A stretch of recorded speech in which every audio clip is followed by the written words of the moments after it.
Good evening, everyone. Welcome to the regular meeting of Lacombe City Council for November the 28th. It is 5:29 p.m. I'll call the meeting to order.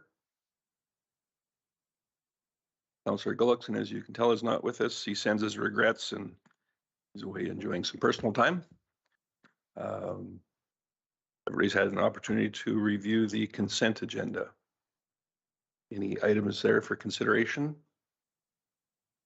We're all lit up just like Christmas tree here. Councillor Connick. If we could pull the minutes out on the last meeting, I think there's an error in one of the motions there. Thank you. That doomed two lights, was that to suggest you were the same thing? Wonderful.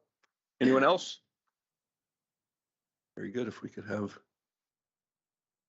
a motion accordingly then, please. Councillor Hibbs. Thank you, Mayor Creasy. I'd move that we accept the consent agenda as amended. Thank you. No one else? All those in favor? Thank you. Oh, good grief. How soon I forget. Electronically we go. And my fancy machine says I am currently speaking.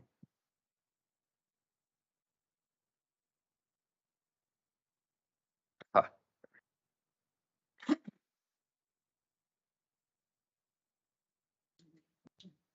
Consent.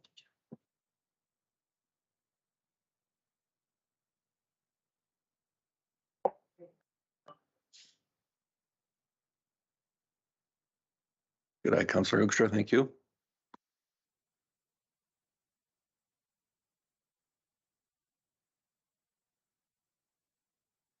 One of the biggest bugs in new software might be the users, and that would be us.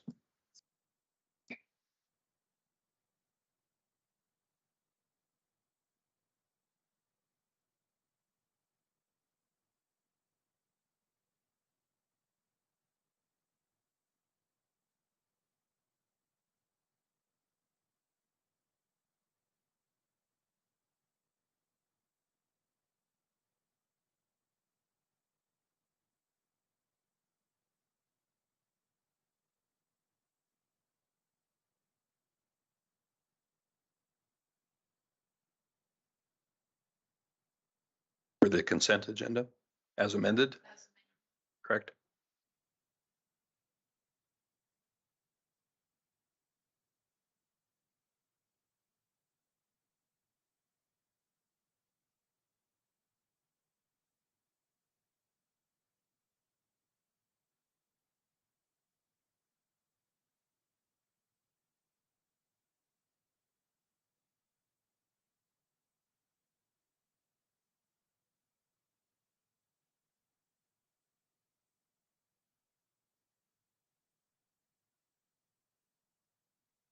There you go, everyone.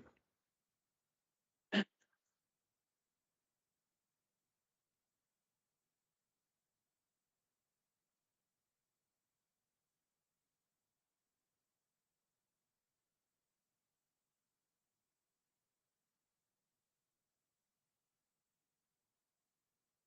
believe that is all six, and that is unanimous. Thanks, everyone. With respect to the regular or overall agenda, rather, any items there for consideration? I believe that Councillor Connick, you have something? Just an in-camera land. Very good. So that would be a section 16 item then? Yes. Thank you. Cameras, yes, just an addition there. Thank you. Anyone else?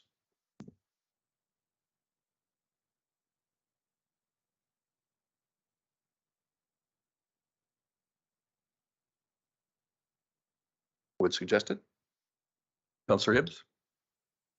Thank you, Mayor Creasy. I would also add a land concern, then one that was just brought to our attention. So that would be the second WIPE section 16 item then. 8.2 and 8.3 then. Anything else? Counselor Conick, I would so move that we adopt the agenda then as amended. thank you.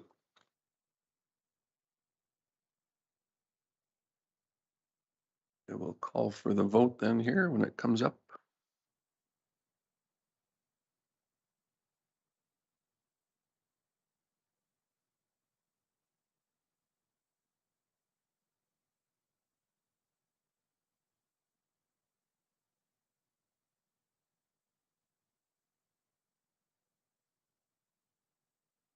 Counselor Hibbs, I don't believe that your entry took.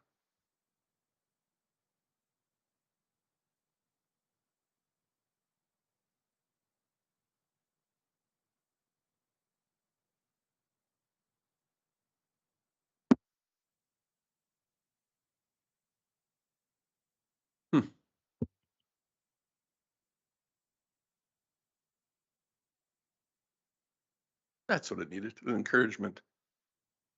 Very good. So that is unanimous as well, everyone. Thank you. So the item for the consent agenda, 2.1.A, the meeting minutes from November 14th. Counselor Conick? Thank you, Mayor Creasy. I'm fairly certain that night I was not in favor of any rendition of the budget that was presented, and yet I voted for one of them, and that is not the case.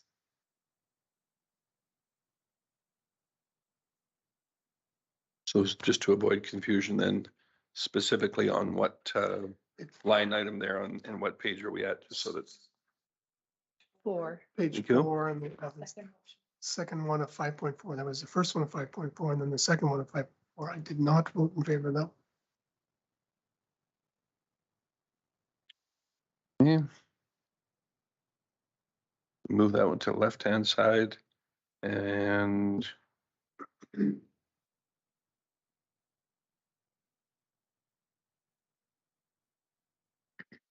only see the one item there, the second one on page 4.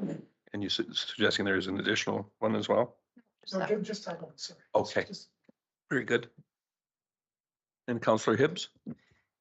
Yes, thank you, Mayor Creasy. Yeah, just to clarify, I had identified that one as well. So there's a few names that are reversed, but our legislative coordinator has the corrected names. Maybe if you would want to read them out just so that we're all clear. The motion was that council amend the 2023 operating budget to a 5.4% taxation increase. The against councillors were Councillor Gullickson, Councillor Hibbs, Councillor Dallas, and Councillor Conick. And the 4 were Councillor Hoekstra, Councillor Ross, and Mayor Creasy.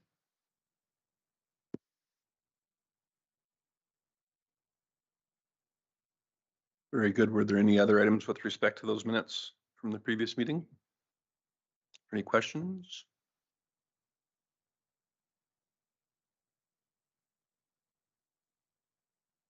That's amended, yep. Counselor Conick? So I would move that we adopt the minutes from November 28th as, or November 14th as amended. Thank you very much. One last call with those changes. Everyone's good. Very good. We'll have the vote come up then as amended for the November 14 minutes then.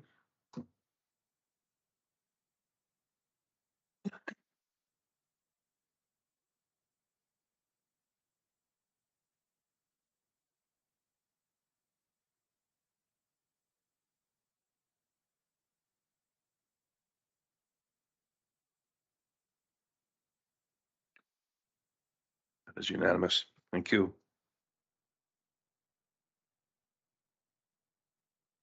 So just to be sure, there was no other items for consent agenda, correct? So we'll move down to request for decision, item 6.1, the 2021 census series on housing. And we will be joined by Senior Officer McLaughlin to walk us through that item. Give you a moment to get ready there, and whenever you like, the floor is yours. Thank you, Mayor Creasy. Good evening, members of council. I am here to present to you another profile on the federal census of 2021. So you last saw me back in September when I presented to you the population demographics of Lacombe. Today, I'm going to be presenting the housing profile and family structure information that was given in the census. And in the future, we'll be back with 2 more reports on immigration and diversity and education and income. So the federal census for 2021 showed that Lacombe has 5,552 private dwelling units. Private dwellings include single-family, semi-detached, townhouses, apartments, and mobile homes. Lacombe has seen an increase of 757 dwellings since 2016 and an overall increase of 1,142 since 2011. Overall, you can see on the chart presented to you that the reported census numbers since 2011 are on track with the projected numbers which are in the MDP, with 2021 actually exceeding the MDP projections by 22 dwellings. What's interesting about the statistics is that the number of housing units has grown by roughly 17% since 2011, while the population has only grown by 14% in the same amount of time. We believe there's a number of contributing factors, such as ensuring adequate housing supply. We often hear that there's a high demand for housing in all of Canada, and this can attract immigrants or influence their choice of housing locations. Young adults also leaving their parents' home and the formation of relationships may also be a cause in the difference in housing growth and in the difference. This isn't a unique situation for Lacombe, but is happening all over Canada. The Canadian population has increased 5.2% in that 5-year time period between 2016 and 2021. And in contrast, the number of private residences grew by 5.7% in the same amount of time. So with that last number, just for clarity, in Canada was 5.2%, Yes. and private residences, is that the 5.7 number? Is that In provincially Canada. or? In Canada. Okay. Yeah. So comparing Lacombe's differences to that of Canada is similar, where there is a difference between the housing, the private number of residences, and the population in total. So on the chart, you can see that Lacombe is predominantly single-family dwellings at the top. However, the largest increase that we note is with apartment dwellings, while the other increases in semi-detached townhouse and apartments have been more gradual.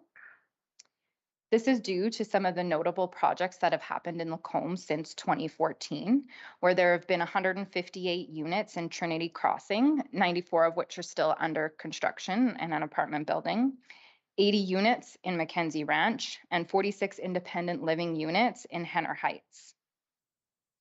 The MDP has a target of 35% multifamily units by 2036. And with 1,535 reported in 2021, we're over halfway there to that projected target already. Another common trend that we're seeing, back to the number of multifamily units, a correlation between the two, is that overall Canadians were less likely to own their homes in 2021 than they were a decade earlier. So we can see that in 2021, 66.5% own their home compared to a record high a decade earlier, which was 69%. Apartments are generally used as rental units. So we can see that the demand for this type of housing, fueled by immigration, aging population, and a downtown lifestyle preferred by many Canadians, many young Canadians, could fuel that increase in the demand for apartment dwelling units. The trend of home ownership, we can see, has been a decrease from 73.1% in 2016 to 67.2% reported in the 2021 census. Overall, the number of renters has increased by 355 over the 5-year period between 2016 and 2021.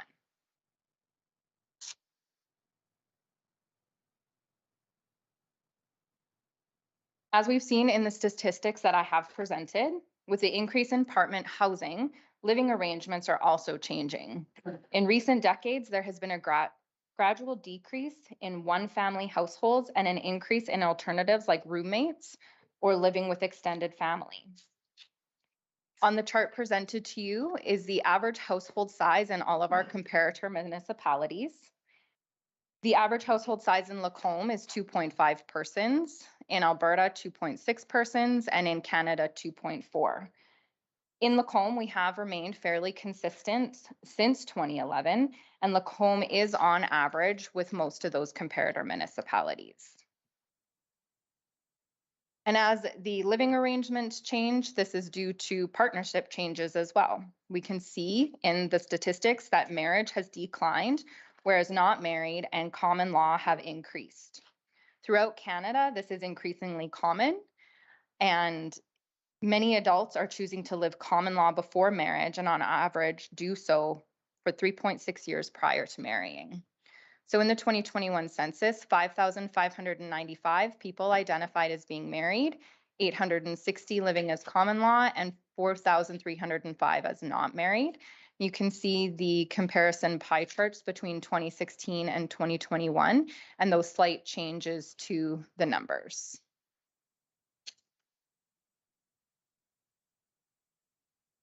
So what's important about the housing profile presented is that it helps identify the trends in a community and helps us plan for the future.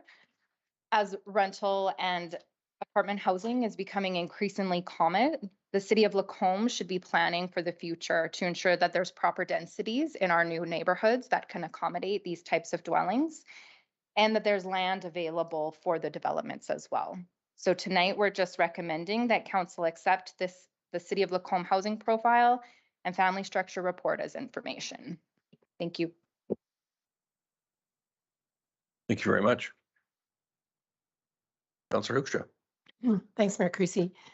I don't remember which slide it is, just a couple previous. It talks about being in a census family and not a census family. Can you clarify that statement?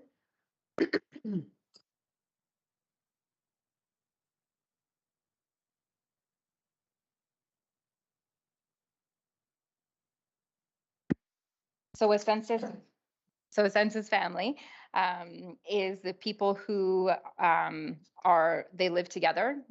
Typically is the married population with children is considered a census family. People who are not part of a census family live alone, live with relatives, or live with non-relatives. So a roommate situation would be non-census family in the roommate situation.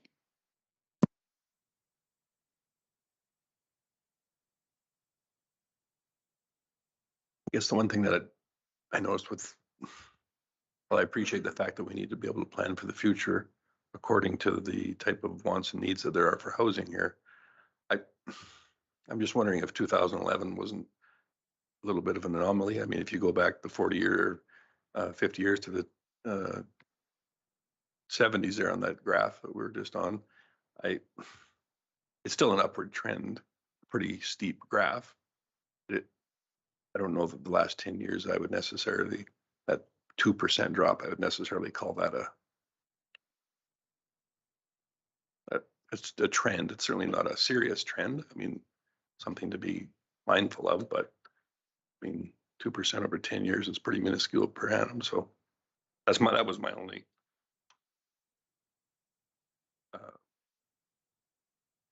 curious part, that I didn't know how much stake to put in that, such as a way of development and future planning. But we appreciate you bringing these numbers to us in any event. Councillor Ross. Thank you, Mayor Creasy. I'll just make the motion that council accept the City of Lacombe housing profile and family structure report as information. Thank you. Councillor Hibbs. Thank you, Councillor Ross, to beat me to the punch with the motion, but I did want to make the additional comment that I do appreciate that you take the time to bring these to us because they are very interesting. Only having been a homeowner for approximately 20 years, that specific graph talking about like the percentage of people that actually own their homes was a complete surprise to me, because a lot of times we hear in the narrative, like in the media, that, you know, housing prices have become unaffordable. Fewer and fewer people are, you know, owning homes, which I guess technically is true if you look at the last 10 years. But it's also kind of shocking to me. I had made the assumption that a lot more people used to own their homes, and clearly the evidence does not back that up. So again, that's one of the wonderful things about having this information brought to our attention, is that just kind of gives you a fuller picture of some of these things, and it sort of challenges maybe some of the assumptions that we make because of the information that we've had from whatever sources. So I just thought that was really interesting. I thought I'd share that. Thank you. Anyone else? We do have a motion before us. We'll call the vote then.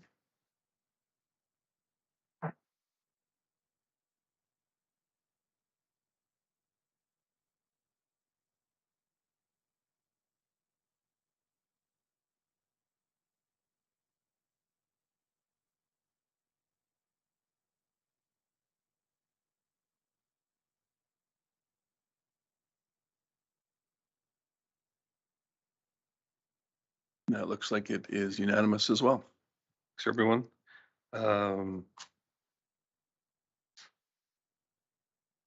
Chief Gowdy, item 6.2, the governance document and framework policy.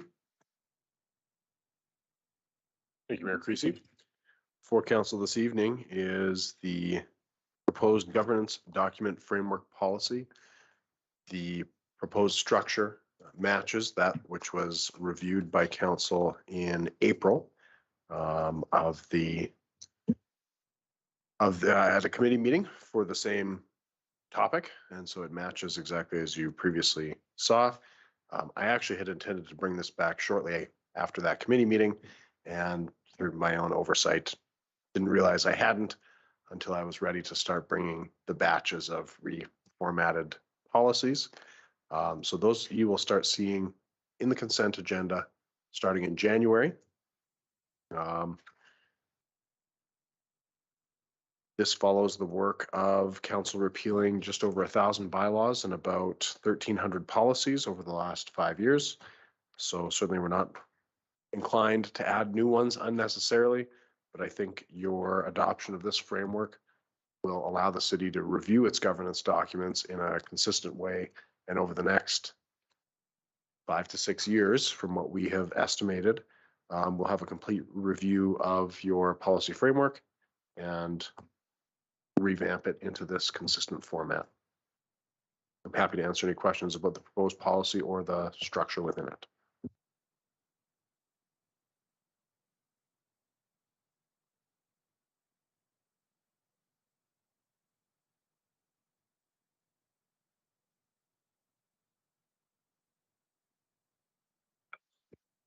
I don't have any questions. I guess, thank you. I wasn't a part of the first round of this, but I can see that this is time-consuming work and also keen attention to detail. So thank you to everyone involved in it. I'd like to make the motion that council approves the governance document framework policy 11/005.01 2022 PO as presented.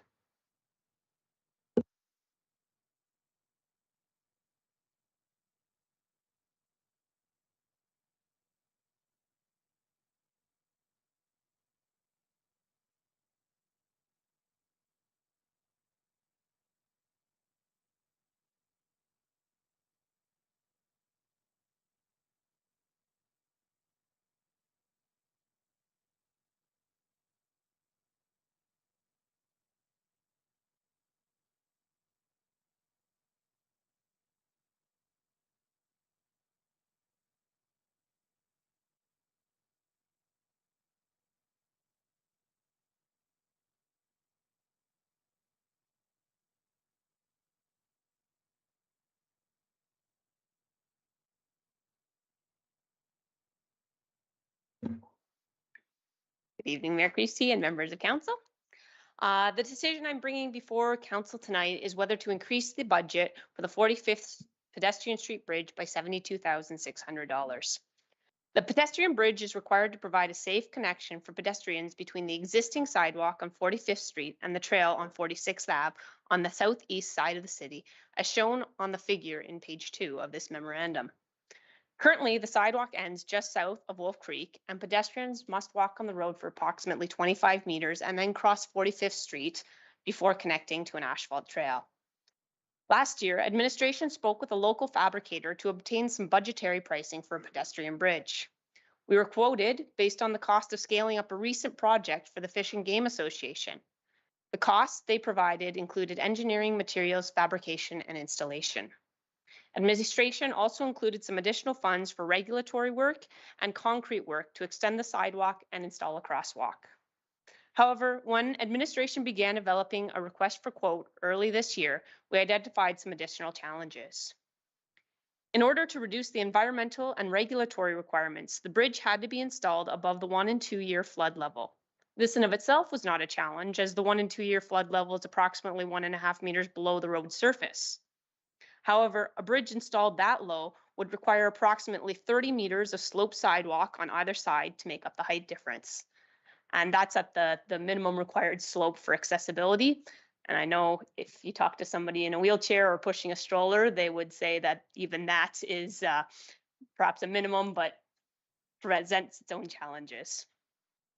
And in doing that, the slope 1.5 meters down on either side, along with the close proximity of the road and limited working space, we would then require a retaining wall on either side to hold back the land, which would significantly increase project costs. Also, a bridge that low would be subject to flooding during the 1 and 2 year floods, which would reduce its lifespan. So from a pedestrian standpoint, it makes a lot more sense to raise the bridge closer to the road elevation. But that would require a bridge abutment or a wing wall and additional fill. Alternatively, a much longer bridge could be installed, as illustrated on the figure on page 3. These costs, along with the related engineering and some additional shallow utility conflicts, were not considered in the budgetary pricing. Since there were multiple options for completing this project, administration elected to release a design build request for proposal, where the contractor would be responsible for determining the most cost-effective design option. We did require that they include engineering in their costs. The city received 7 proposals ranging in costs from $127,600 to $468,800, with a median price being $327,200. The proposals were evaluated on price, project understanding and methodology, warranty, references, and schedule, and bonus points were available for local vendors. However, no local vendors submitted a proposal. The highest scoring proponent was IMC Construction, who partnered with Cognodyne Engineering. Their price was $127,600. This exceeds the budget of $55,000 by $72,600. If council elects to proceed with this project, the additional funds will be transferred from the road reserve. I'll also note that administration did hear council's concerns raised during budget deliberations this fall about a lack of a pedestrian connection all the way from 45th Street to 50th Ave near that new commercial development where Wendy's is located. If council elects not to proceed with the bridge at this time, then administration will bring back additional options to create a pedestrian connection along 45th Street, including this connection for the 2024 budget deliberations. And I'm happy to answer any questions you might have at this time.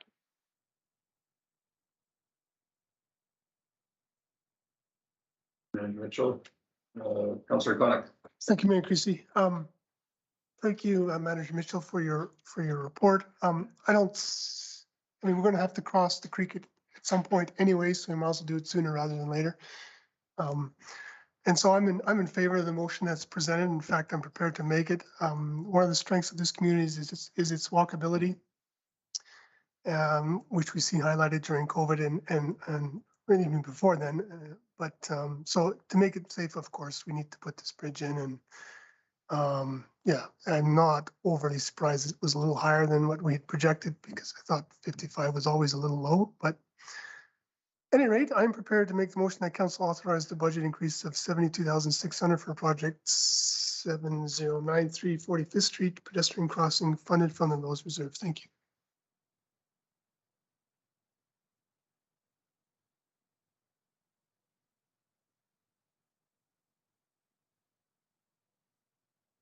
I was curious, why did we elect to go with bridge that is so wide?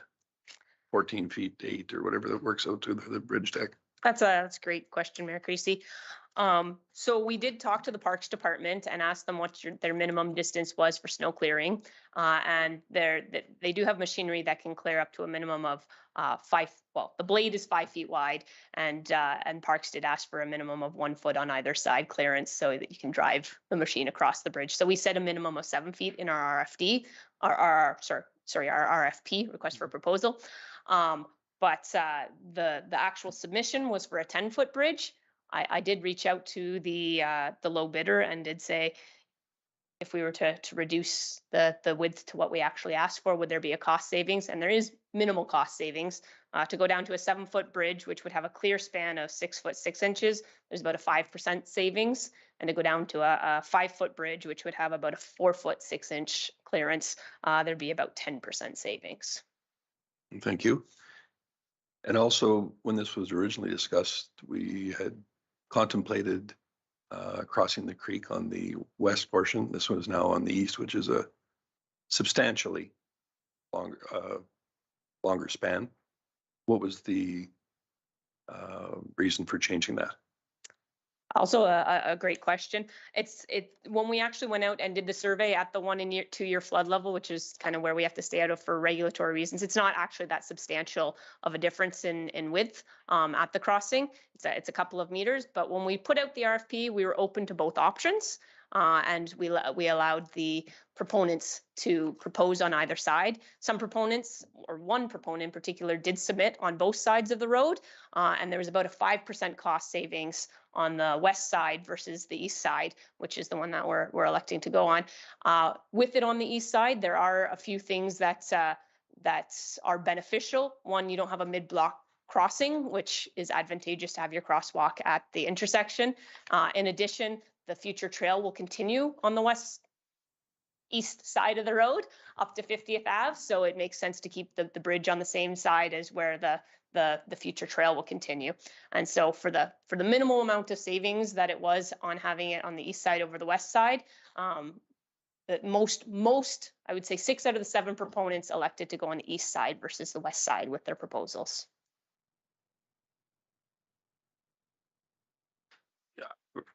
You had me up until the end statement. I really don't care what people submit. It's what was ordered by administration that's important. Like I said, we left it up to the proponent to tell us what would give us the best pricing.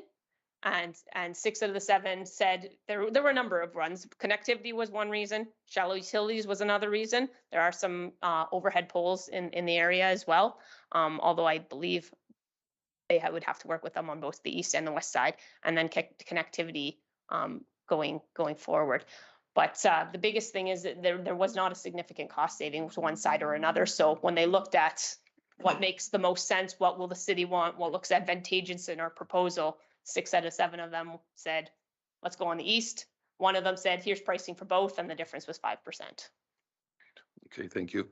I guess for me, unfortunately, I wasn't that surprised, but somewhat shocked by the price difference. This all began with a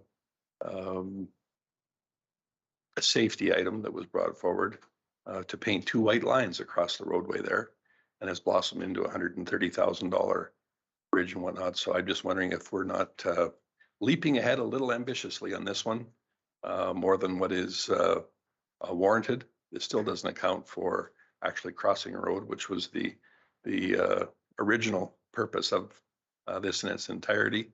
And I would be all in favor of exploring some other options, whether it's delegating a portion of the road to provide a safe crossing, whatnot. I just think for $130,000, this is, while it's an important crossing for the people that use it, it is not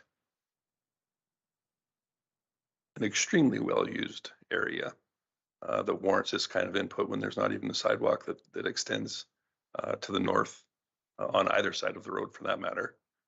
So yeah, I would I would really like to see some other options and see if we can't put together something for a more reasonable dollar and have an end benefit for our community similar to what has been proposed here. Councillor Hibbs. Thank you, Mayor Creasy. I would speak in favor of the motion that's made. I do agree with Mayor Creasy that perhaps the width could be addressed if it's, not needed to be that wide and there is some savings, and I would suggest that we might as well take that. I definitely was pleased to see that the placement was on the east side. Again, just for practicality purposes, I brought this up when we discussed this in the past. It makes no sense to have a mid block. You totally want to put a crosswalk at an intersection because motorists are potentially expecting that, and it's just easier for the kids as well. I would disagree that when we first started talking about this, that we were just talking about painting some white lines, because that was never my original intention. So I think that the expectation for the most was that this was an unsafe situation that needed addressing, and it required the crossing of that canal or whatever you want to call it. And it was just a matter of deciding on how to best achieve that. So I just want to make that point. Thank you for making that point. Unfortunately, you weren't in on the original part. As you can tell from the information that was brought forward there, it was in documentation. It was before you and asked and answered by myself and Chief Gowdy. But your point's well taken. The safety end of it is certainly the reason why, for sure. Once again, as far as the dollar amount, it still does not help us with the pedestrians crossing the roadway. I'm just wondering if we're prioritizing things a little wrong here on this one. So for that reason, I'm obviously not in favor of it at this time, and would like to see some alternative options come forward. But anyone else? Councillor Dallas. Thank you, Mayor Creasy. I guess just to further question this then, so this is strictly for the bridge? This is not to build concrete to create the crossing? Thank you for the question, Councillor Dallas. So to clarify that point and to Mayor Creasy's point, this does include the sidewalk connection and a crosswalk connection at 46th Avenue. So it is the full connection. So it's the bridge and the sidewalk, the groundwork for the sidewalk and the crosswalk. Thank you.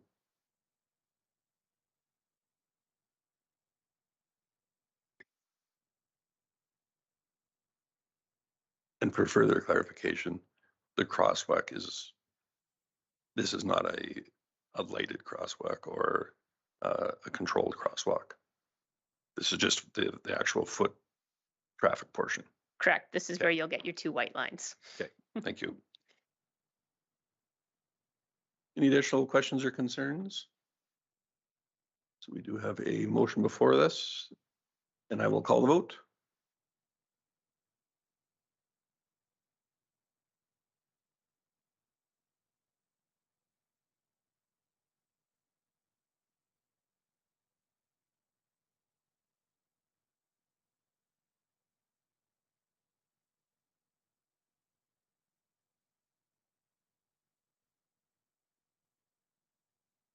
And no surprise there. That is 1 dissent on the side myself and 5 in favor. Thanks, everyone. Director Thompson, for third reading for utility bylaw 450, item 6.4, please. Thank you, Mayor Creasy. Good evening, Council. Bylaw 450, the utility bylaw, was presented for first reading on October 24th and second reading on November 14th, 2022. The bylaw version presented tonight for third reading includes minor amendments to the hydrant section, clarifying that inoperable hydrants must be reported to the city. The amendments are highlighted in red in the bylaw itself.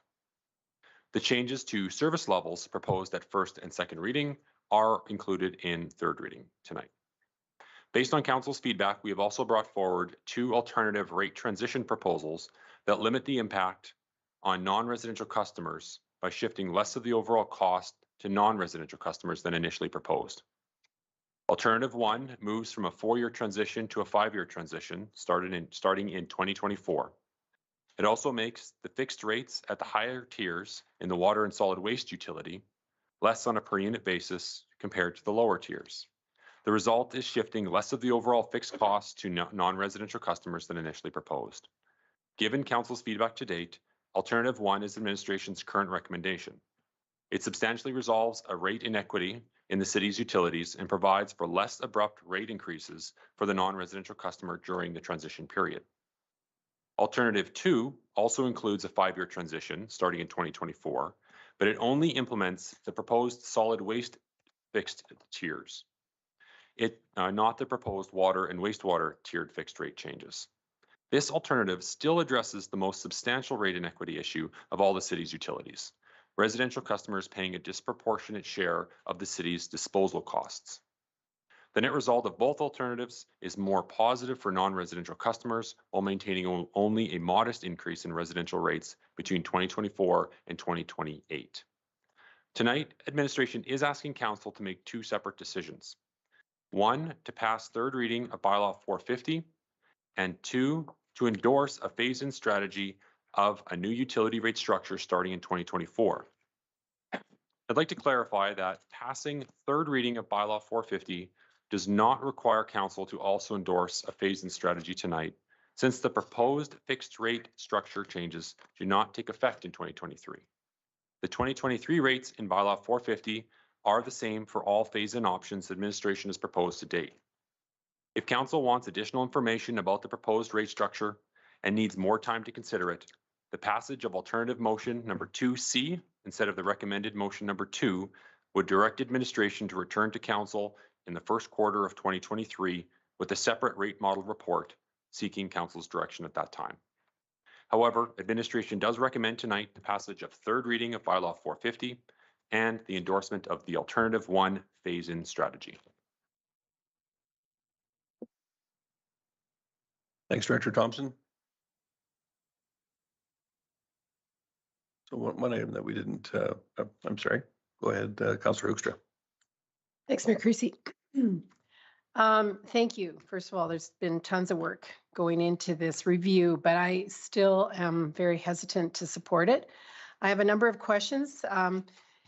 Please remind us again what prompted this significant review. I know that some citizens have expressed concerns about what they pay in our community, but what has prompted this? Because if I remember correctly, at our last meeting, there was some indication that the reason the rates are in the way they are is to support business in Lacombe. And I guess I would still want to support businesses in Lacombe, and this seems to, yes, they might be paying more fairly what they should be paying, but it seems in the short run that it's going to penalize them.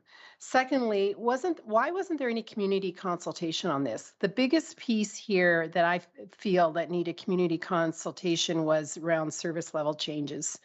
I've spoken to a number of people about changing the utility service accounts to be only in the home, the landowner versus the tenant. I think that this should have come up for community consultation, and why wasn't that done?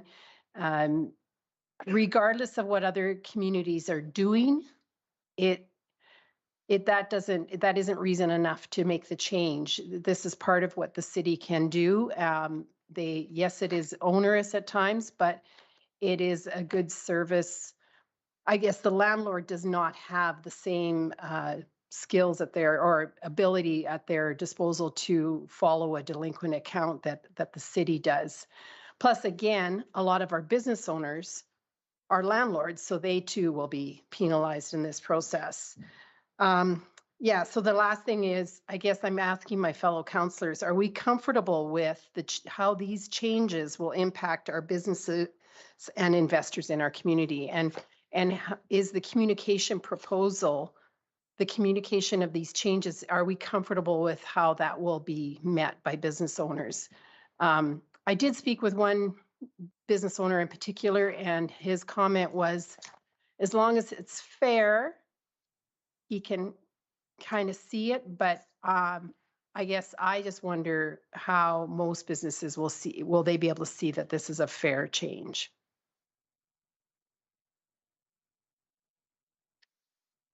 Councillor Hibbs.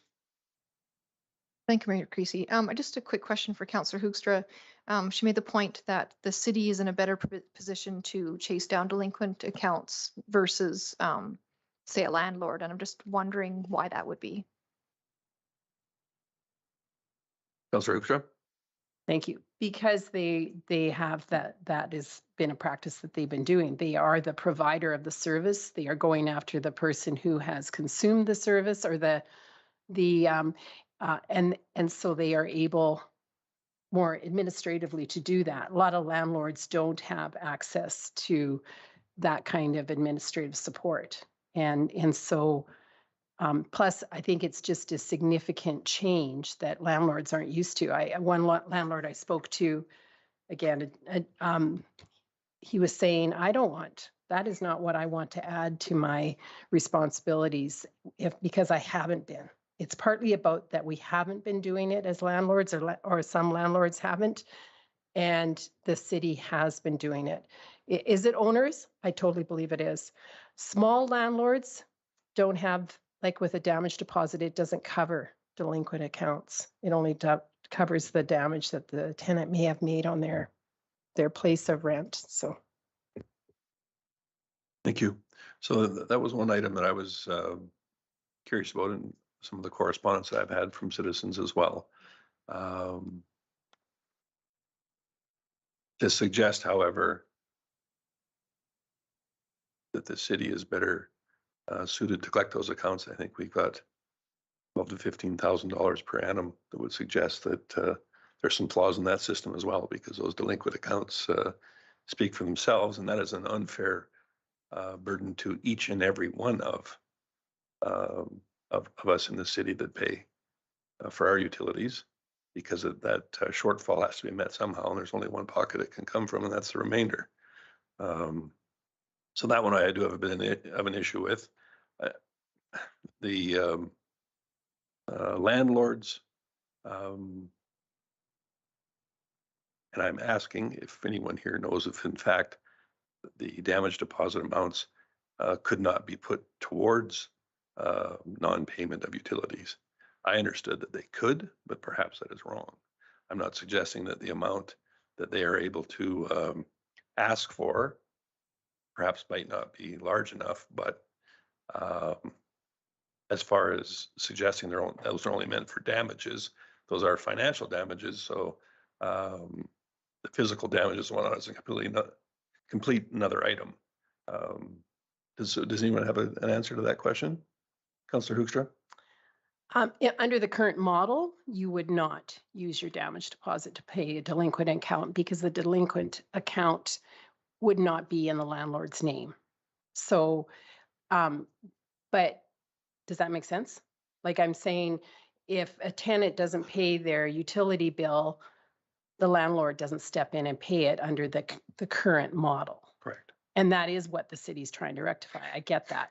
But there is a maximum amount that a landlord can collect for a damage deposit, and that's equal to 1 month's rent. Yeah, in some experiences that is not an adequate amount of money to cover the damage. Plus, if the account was in the landlord's name, they wouldn't be able to cover both, if that makes sense, damage and the delinquent account. So, but the account wouldn't be delinquent because it'd be in the landlord's name in those situations. But I get that piece, but I really feel strongly that a consumer should pay for the service that they are consuming. So then if I'm using the city services, I should be paying for them and not some third party or the landlord, the person that owns the property. Councillor Connick. Thank you, Mayor Creasy. Just to administration, I too am with Councillor Hoekstra on this a little bit. It's still very difficult. I get it. It's more equitable to be charging businesses more. It's more fair. But it's still fairly significant. My question to administration is that so we don't approve this rate structure. and we leave it as is, or the bulk of it being unfairly on residential or whatever that looks like. Do you have a rate schedule of what that would be in the next, is it here somewhere or over the next 5 years if we didn't do it? Does it, you have something what I would be paying as a dense, a single family home, what that increase would be? Chief Gowdy? We can't really predict that. The question was asked earlier by Councillor Hoekstra, what sort of predicated this? And I would say an unsustainable forecast for the future of your solid waste utility is what really predicated it, where we're seeing an ongoing erosion of commercial collection as they're leaving to go to private commercial collectors because the rates are lower, because they're not paying an appropriate contribution towards the disposal fee. And so it's tough to say, what does the next 5 years look like? Because it's sort of, it's highly dependent on how many more commercial accounts do we lose? Because every one of those is just lost revenue for the city, and our overall cost does not go down. So the end is a really, really high residential solid waste fee. And unfortunately, that's where I think it's not sort of like an immediate thing. And there's a few different issues here at play, because you talked about business support. And I think that was a comment towards the proposed tiering of the water and wastewater for meter sizes. Because what you're seeing, that was a conscious decision by a previous council to say, hey, we're not going to charge extra for those larger meters, even though they do carry an extra demand component with them. It was not a conscious decision to say, let's slightly subsidize commercial solid waste rates by putting some of that burden onto residential customers. And so I think it was an oversight of many people involved to say, oh, we didn't see this outcome. Oversight's not even the right word. We just didn't know what the outcome would be when that decision was made. And so now we've come and said, well, here is a way to do it.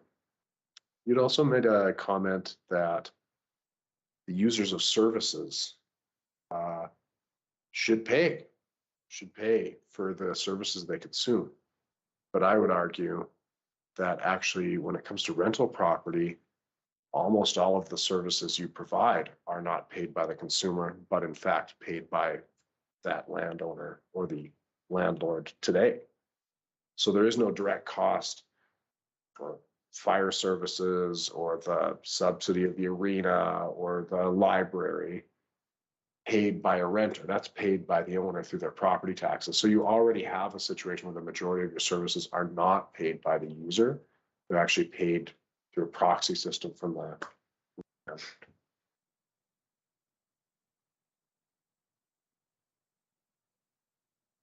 Because those were directed, I'm gonna dump one counselor and go to Councillor Hoekstra. Well, because I first of all would like my first questions answered, that I said, I got that why it was prompted, but why wasn't there any community consultation in this process? Because there's a public participation policy, and that didn't seem to be followed with this. And then just to follow up with what CEO Gowdy just said, why can't we separate then some of the issues within this bill? Do we have, or this bylaw, do we have to approve all of this together? Like, I feel like the service level changes are separate from this need to recover some of the disposal rates for the businesses. Like, it just seems like it's there's too many things going on here. And can we separate them then and then have some public consultation regarding this? CEO Gowdy? So you certainly can separate them out. You did make a comment there that the public participation policy wasn't followed, which I would challenge that not happening. You asked why was the consultation as it was? And I guess I would say because council reviewed and endorsed a proposed consultation strategy that has been deployed. So there was no surprise here. This is the third reading of the utility bylaw, the third time it's been before council. And there was a public participation plan presented with each phase of that. Of the reading, each reading of the bylaw. So we are here on third reading and certainly able to make changes. But it's tough for me to accept the criticism that staff have not followed a public participation policy, because from what I can tell, it has been. And there was never any direction to do something else that wasn't done. So we certainly are able to, but to this point, I think it has been deployed as planned. Thank you for that. I guess just in addition to, as much as we would all like to have complete participation from all citizens on every decision that we make, I think to expect input different than what one would imagine on this is unrealistic. The vast majority of people are going to not be particularly impressed with the fact that they are subsidizing a service for another group, a much smaller group. And quite frankly, a good portion of that community is not going to want to have it because they're going to pay more. It's just whether or not we think that it's just that they pay for the services that they use. For me, I think that is a far more fair approach. I'm not blind to the fact that that is going to be difficult for some businesses, and that's why I like the 5-year phase-in portion for the changes to businesses. I think that will be helpful and allow them to better plan for those increased costs. But one thing that I would like for us also to consider is the vast majority of businesses are not really affected by this so much. It's only the larger users who are impacted on the extreme end. And that's for whatever that's worth. This is not some certainly some anti-government sentiment from council or administration. I certainly don't see it that way, but it is a more fair approach, and I think a philosophy that moving forward we do have to engage in order to get everybody to pay their fair share. And that's why, once again, full circle back to the 5-year thing, I think is a reasonable time frame to implement it. Councillor Hibbs. Thank you, Mayor Creasy. Yeah, no, I do appreciate the changes that were made now coming to third reading. I did agree largely with what was being presented before. I do appreciate that there's that added time to allow that transition. I thought for me, that was really my only issue with the original proposal. Again, when it comes back to service levels, I still agree, or still believe rather, that a landlord is in an excellent position to deal with these changes. I know they're not going to go over well, they're not popular, but that's going to be what a landlord does. It's their property. It's up to them to provide oversight. If that's, regular inspections, it'll be up to them to decide how they mitigate risk. It's their property. They will have to do that. It's not the city's job to do that for them. And I don't expect the city to do that. And I really appreciate that the whole point of this was to try and make these bills, better for the average resident, because we hear that over and over again. I definitely have mentioned that in the past. And so I appreciate that this is going to address that we will have, for example, solid waste rates as a resident that are now going to be more comparable with neighboring communities. And again, for what it is that we even offer, that really should be the expectation. I do have one question, however. I just wanted some clarification on the apartment unit pricing versus, say, single family home. I'm just wondering, it seems like, they're getting hit a little harder, for the rates, like when it comes to the, residential. And I'm just wondering what the rationale is for that. So for example, under,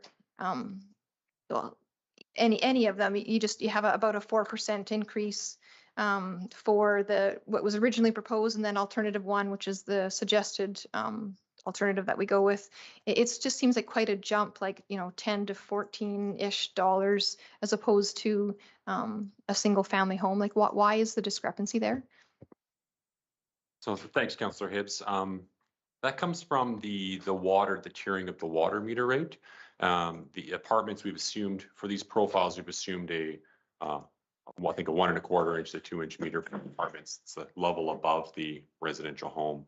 And the fixed costs associated with that divided over the 15 units that we've assumed in that same apartment building is what is causing their rates to be slightly, the increase to be slightly higher. So as we shift the cost from the smaller meters to the larger meters, a portion of that is now borne by a slightly larger meter in the apartments.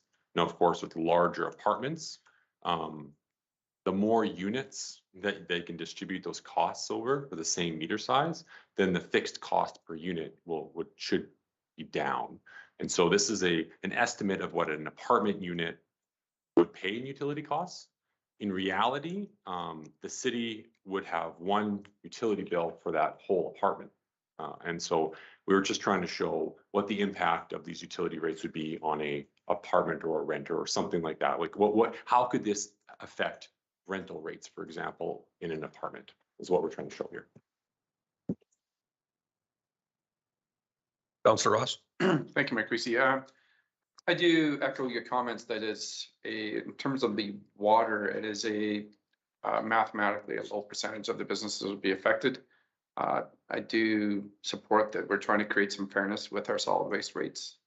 And the rental rates will be affected by the total cost of operations of your building. As I'm obviously a permanent renter, it went up, probably almost 10%. But that's calculated by their operating costs, I'm sure. So I would like to make the motion that council gives third reading to utility bylaw 450 with the amendments proposed by administration. Thank you. Councillor Dallas? Thank you, Mayor Creasy. I guess I just have a question in regards to one of the comments earlier in regards to the solid waste. It was about, the commercial waste providers aren't paying an appropriate amount, I believe was the words. How do we know they aren't paying an appropriate amount? Certainly a fair question. Chief Gotti, I think will offer an explanation for that. So we've done some comparative analysis of what the city's rates would be to provide commercial collection at some sites where that have gone to a third-party commercial collector. And when we do those comparisons, we see that the rate, the component of disposal that we have included in our rate very closely matches the competitive pricing advantage that third-party commercial contractors are able to offer commercial pickup rates for. So to say we know, it's tough because of course each business, these are private businesses that don't readily share their books with us. So maybe I shouldn't have said we know. We very strongly suspect that the reason we continue to lose commercial collection contracts is because they are able to offer cheaper service. And one of the significant components of their service provision would be the waste disposal itself, which they are not contributing to at the disposal site. And so for those watching at home that maybe haven't had an opportunity to delve through all the information we have before us, just wondering if you could just briefly describe the components that go into those rates as far as transportation and disposal fees, because I think there's many people that don't understand or appreciate the differences, and in fact that those commercial haulers up until this point have been largely exempt from them. That's right. And Councillor Gullickson did come and talk to me last week. Unfortunately, he's not here this evening, but in his role with the Lacombe Regional Solid Waste Commission, at their most recent meeting, he did confirm that there is no tipping fees charged to commercial contractors when they're coming to dispose of waste. So that's one of the three biggest components of most commercial collection companies, is that they're facing the labor and equipment cost, depreciation and labor. Then there's transportation costs from the collection site to the disposal site, and then typically there's a disposal fee. Here in Lacombe, that disposal fee is just worked into a per capita number. So essentially the commission, the Regional Solid Waste Commission says, you know what, we're just going to add on, we're going to give you a bill per capita, and however much commercial and industrial waste you guys produce is in a way freebie, bonus. We're not going to charge, there's no charge associated directly with that component of collection. And so as we lose those commercial contracts, commercial collection contracts, the per capita cost is the same and is borne by fewer and fewer customers over time. So you're in a bit of a cost spiral where, because you have these increased costs, you're not able to offer competitive rates to commercial contractors. So more of them start looking around for other options. They find cheaper options, they leave. That makes your cost even higher per collection unit. And so you become increasingly unviable. That's really the ultimate problem here. The changing of the meters, the meter size tiering is just much less of an impactful component of this rate structure. It's really the solid waste disposal fee that is the biggest component here. Thank you for that. Councillor Dallas, did you have some follow-up? I do, and actually I have some other points as well. So I want to thank you for that answer. So to me, last meeting, and as I thought about it further, like this has just highlighted an issue with the waste, solid waste disposal and the way it's being charged there, that unfortunately, currently, in order to make this sustainable, that the commercial rates will have to increase. But I would also like to encourage our representative on the regional waste to look into how they are charging commercial people who are taking waste there, that they need to be paying when they're dropping it off, and not just on the backs of the residents of Lacombe. I guess I'm just going to read a few things. I'm in favor of the utility rates varying by service size. This is a format that I am familiar with. I appreciate that you guys took feedback from the last time and have adjusted those rates and brought them more into line what I think would be acceptable and what I'm seeing with other communities. So thank you for that. Sorry, I just got to keep moving through them here. There was a couple other things in there. The manual meter reading moving to quarterly. So this is something that I'm familiar with too, and I was just curious why we don't encourage the residents to phone their meter reads in or email them on a monthly basis so that they can keep some billing continuity in case of issues. And then are we charging for the city to go out and do these manual reads when required? Because rarely are there legitimate reasons to keep the older analog style meters, and they just burden a cost on our staff and time, whether it's booking appointments to go there and doing this stuff. And then in regards to the accounts in the owner's name, I see the numbers that this would affect, and I can understand some landlords' issues with it. My only option for that was it can remain in tenants, but as soon as there is delinquency, it automatically transfers to landlords or property owners. But based on what I'm hearing around the table, I think we've got some basic direction on where we want to go with that. So thank you. Thank you. There was a few questions in there. Would you like to start with answering them, Chief Gowdy? Yes, the middle question was, can you just remind me? The phone in, thank you. Yeah. Okay. That is something that we could look at when we initially, when we looked at the 3-month read, we actually said with the number of accounts we're dealing with and the 3-month, that 3 months was an acceptable risk tolerance, basically, rather than introducing a whole process where we're telling people, here's how you read the meter, and then we're getting phone calls and inputting it manually, that we thought, we'll just do that once every 3 months. We do charge $25 for that visit. So it used to be that we do that every month. It's $25 per month charge. Under the new proposed bylaw, it's once per quarter, so it's an $8.50 a month charge just to amortize it over the 3 months. And was there another question? Can you remind me, Councillor Dow? I don't think so. I just blacked out, so thank you. I guess one item that you did have in there was to take back to the Local and Regional Waste Services Commission.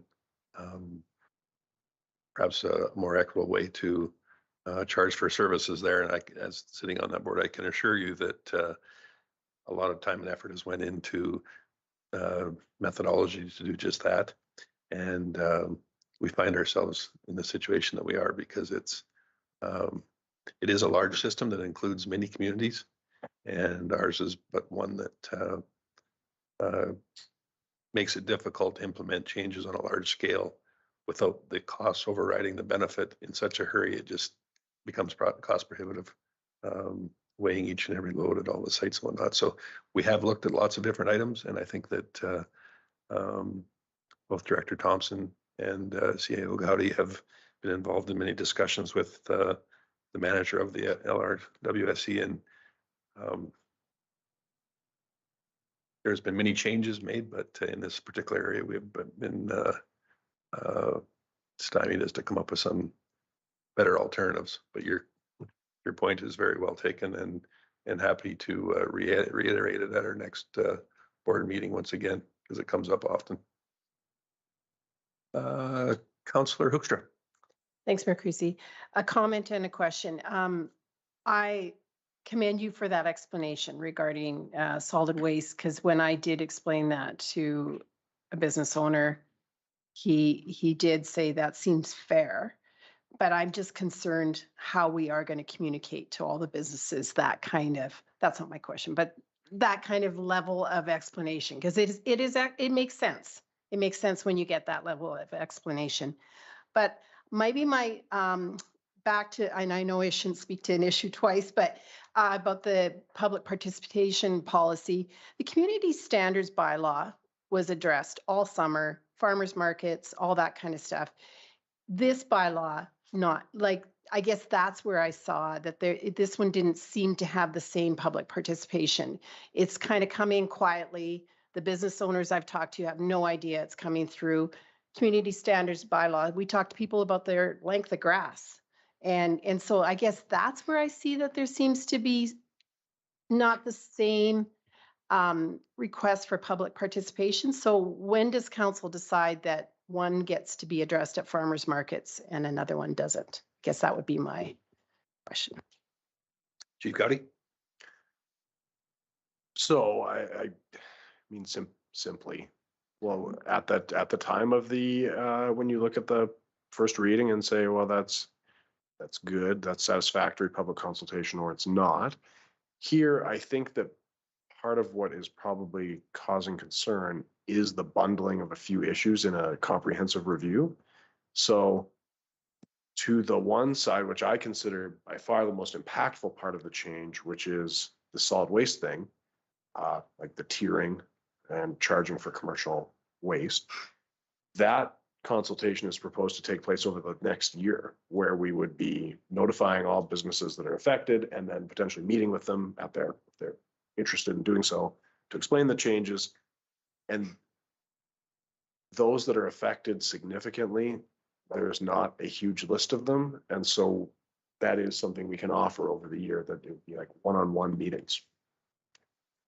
With the change to landlords holding accounts in their names only, I would say there, the desire to do consultation,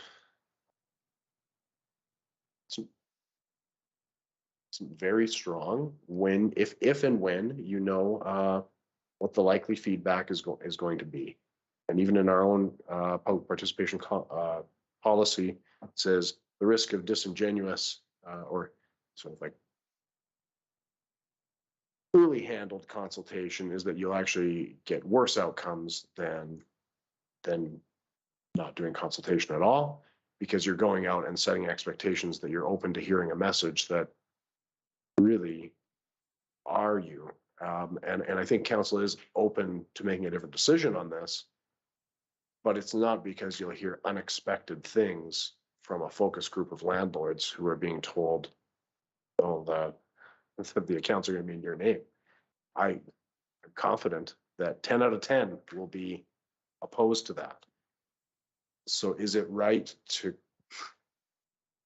take time and resources to hear an answer that you can predict you're going to hear?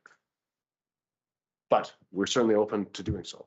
I don't want to make it seem like we're not. We absolutely can do more consultation on that aspect or any component. And one thing that we haven't touched on yet, I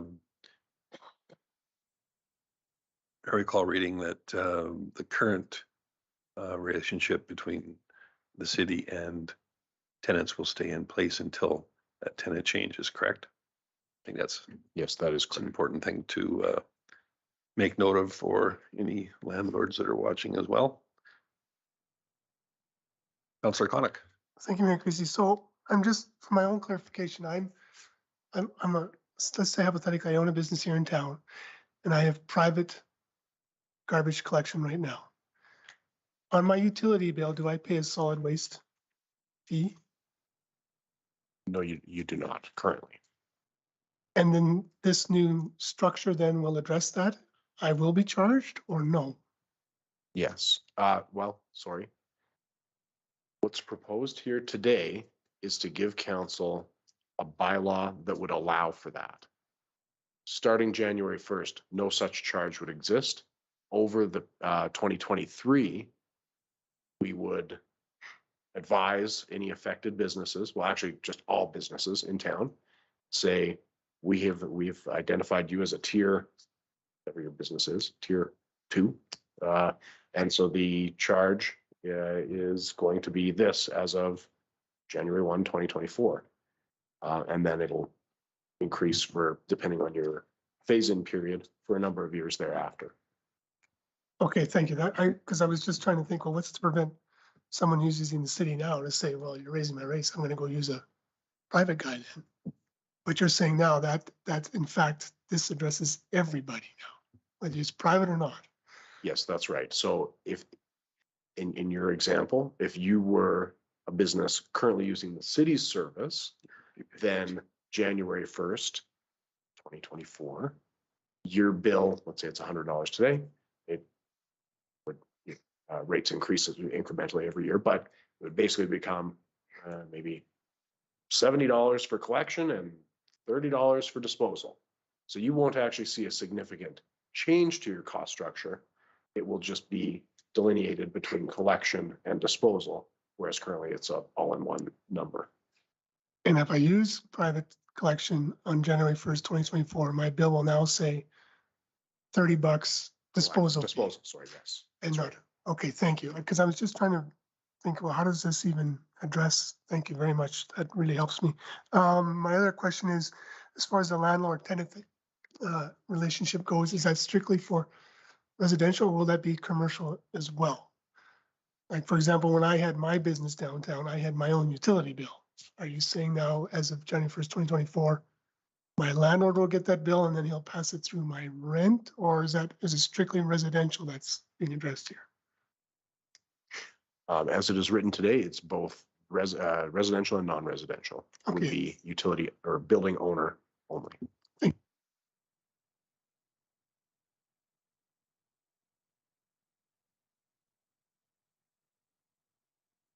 So lots of good input and questions. Does anyone have anything further?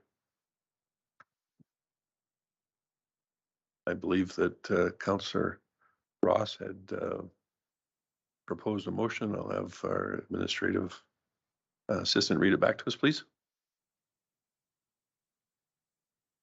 The motion on the floor from Councillor Ross is that council gives third reading to the utility bylaw 450 with the amendments proposed by administration. Thank you. With that wording fresh in everybody's mind, are there any additional questions or comments?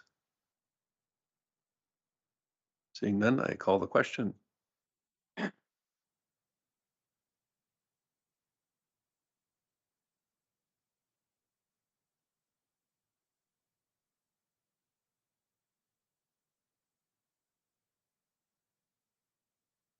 Okay, the record will show that is 5 in favor, 1 opposed, that being Councillor Hoekstra. Thanks, everyone.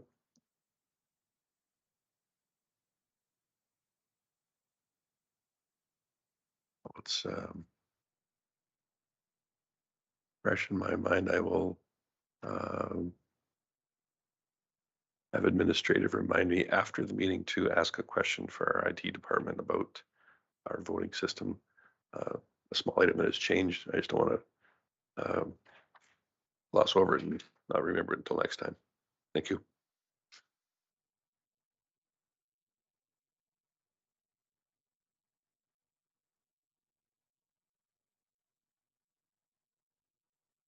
Councillor Hibbs. Thank you, Mayor Creasy. Just going with that, then I would, there is a second motion there, and I would go ahead and move that. Council endorse alternative 1 5-year rate structure transition starting in 2024.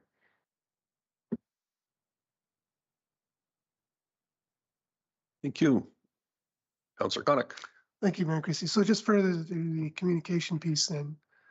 So each and every utility bill in 2023 will talk about this upcoming change. What is proposed in the RFD, unless I'm mistaken, is 4 utility bills, once per quarter. Certainly, if you would prefer it be included in every utility bill, the cost isn't so. Non-resident. Oh, the non-residential component would be in quarterly utility bills. The only hesitation I would say of saying, let's put it in every utility bill, every month's utility bill, is it does prevent you from putting other things in there that may come up throughout the year. Okay, I just don't. You do it the first quarter and people forget, and then they might miss the second bill, and then they might, I'm just. I think. Okay, I should be fine, I guess.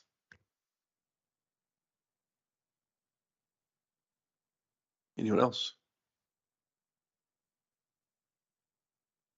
If IT has got that, of course, I will call the question then.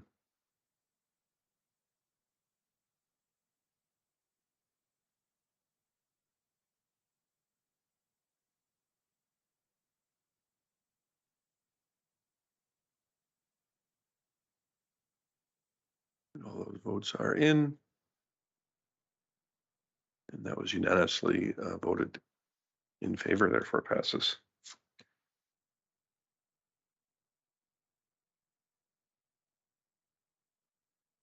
Senior Manager McKinnon, the next item up is the Q3 financials for 2022, please. Yeah, good evening, Mayor Creasy and Council. Tonight, I'm here to present the Q3 variance report for 2022. The timeline of this report is January to September 30th, 2022. During this time, overall revenues are $273,000 higher than budget. Franchise fees were higher by $29,000. Goods and services revenues are higher by $277,000 due to security clearances and aquatic service or aquatic center revenue surpluses. Grants are under budget by $117,000, largely due to the timing of the police grants. Interest and penalties are $158,000 higher than budget.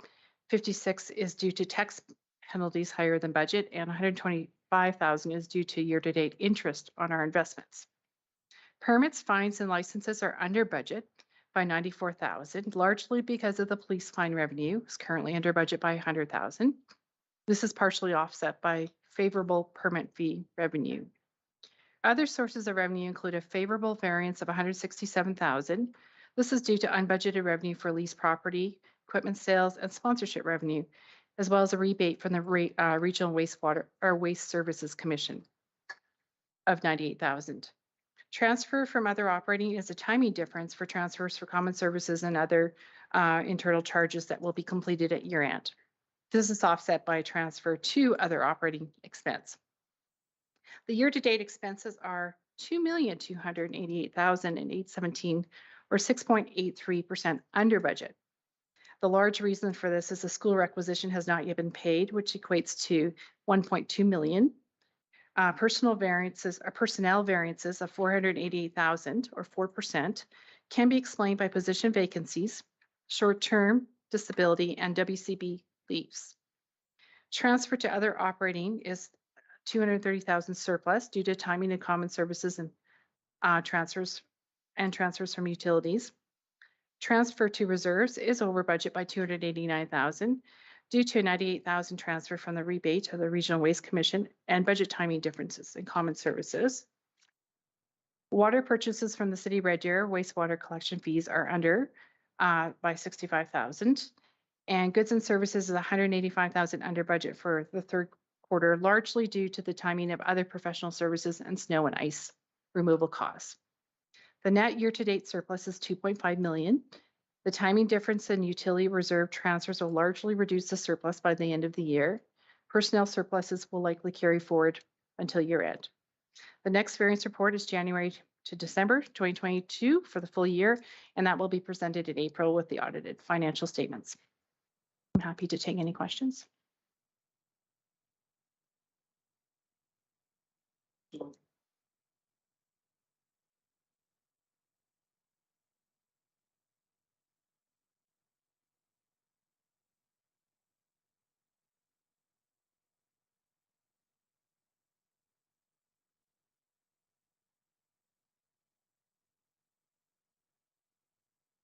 I believe the entire budget is about 300,000.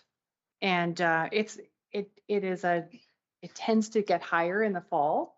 And the collection varies because it's after the fines it's about 3 to 5 months afterwards. Often they're collected. But yeah, it's $100,000 is expected to be the year-end deficit for the fine revenue as well. So what we're seeing to date will probably carry forward to the end of the year. Okay, so I guess whether or not that's for the year or for up to this November year to date. date, but it will likely carry forward to the end of the year because now we end up Right. seeing a little bit higher It's- collection in the fourth That's quarter. substantial. Is that, I'm hoping that's not strictly because of that many fewer tickets issued. Is that a function of some budgeting issues with respect to the percentage that was changed from the Alberta government for collection? Was that not accounted for within our expectations, or how does that factor in? Fine revenue is complicated, but it's a large number of factors. But one would be the increase in administration fees from the province. It's gone up from 24 to almost double that currently. So for every dollar you're collecting, we're only realizing, or fined issue is we're only realizing almost 50% of that. Right. And thank you for reminding us all of that. That was not a surprise, although we knew of that prior to the previous budgeting. So that was my question then, was this something that we failed to account for in the budgeting? I believe the last few years we have been itching it down, decreasing the budget, and we have done again so in 2023. But it was a big change to do all at once, I believe. There was some hope that the revenue would rebound a little bit and after COVID, and it never did. Right. And as I know it's troubling for some to think of that as revenue, but in fact it is part of the education process. Councillor Ross. Thank you, Mayor Creasy. This is absolutely all due respect to all of our staff, but I mean, we have some very beautiful facilities, and I kind of said this several times in the past that I think we could do a better job at marketing our facilities. Like, for example, our arena surfaces are available for rent in the summer, or the curling rink surface, or the LMC, because I know of we're very reasonable with our facility rental costs. It's just, I think we have more availability, and I know on Rec and Culture we do cost comparables, and we're more than fair. And I know this for a fact compared to other halls, for example. There's some extremely high costs, but they're they're rented out, they're getting it. I'll say Lincoln Hall, for example, is booked for 2023, like for 5 months straight. And we have beautiful facilities and very reasonable costs. I just think we could do some more marketing. That could increase the usage, and please, we have our one staff that are trying. I just think that that could be explored. Thank you. Thank you. Anyone else?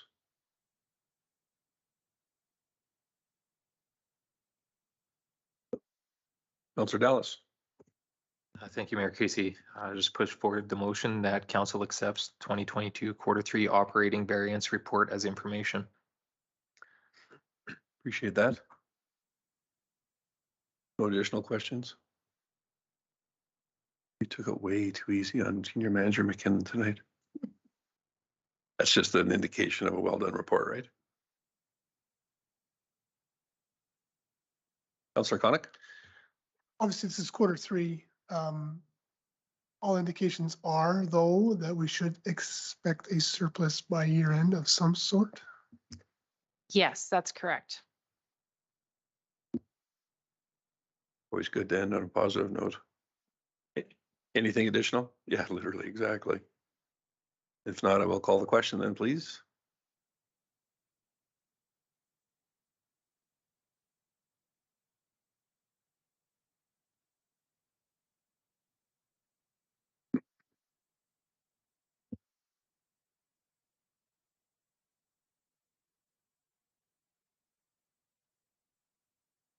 That is unanimous. Thanks, everyone.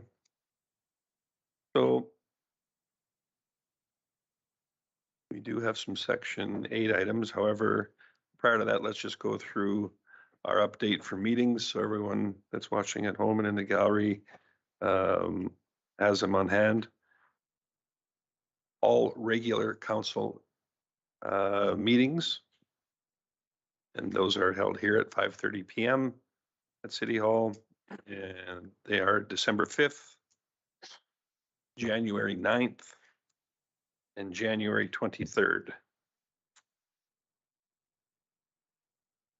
Find everyone to put those in their calendars. As I said prior to that, we do have some section 8 items, so I will need a motion. CEO Gowdy, go ahead. Actually, I do have a section 7 item that I've received head of the meeting. And so I was just wondering if the counselor who submitted a thing in writing to me would speak to their submitted notice of motion. Thank you very much. I appreciate you bringing that forward. And I was reminded that I didn't put it in my notes. That was not circulated, of course, naturally on the original agenda, but certainly not a problem doing so. It has been done according to our bylaws. Councillor Hoekstra, the floor is yours. Sorry about that. Yes, I would like to move that council direct administration to develop options to improve pedestrian safety at the intersection of 50th Street and Highway 12.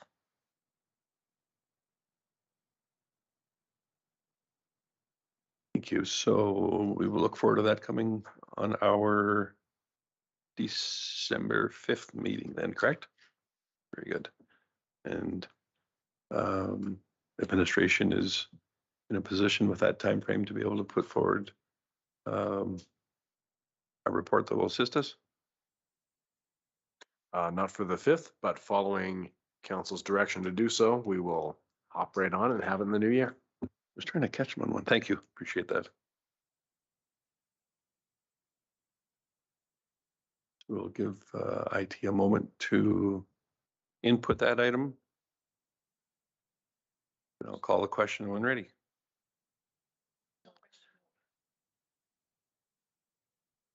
You think the night's getting late enough? That's twice now, right? Sorry about that. My apologies on another mistake. Does anyone have a motion then? Councillor Hibbs. Thank you, Mayor Creasy. I would make a motion that we move in camera.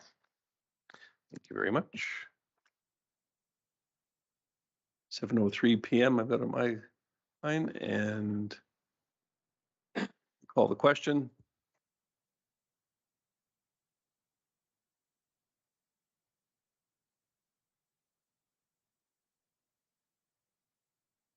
That is unanimous. Thank you. It's been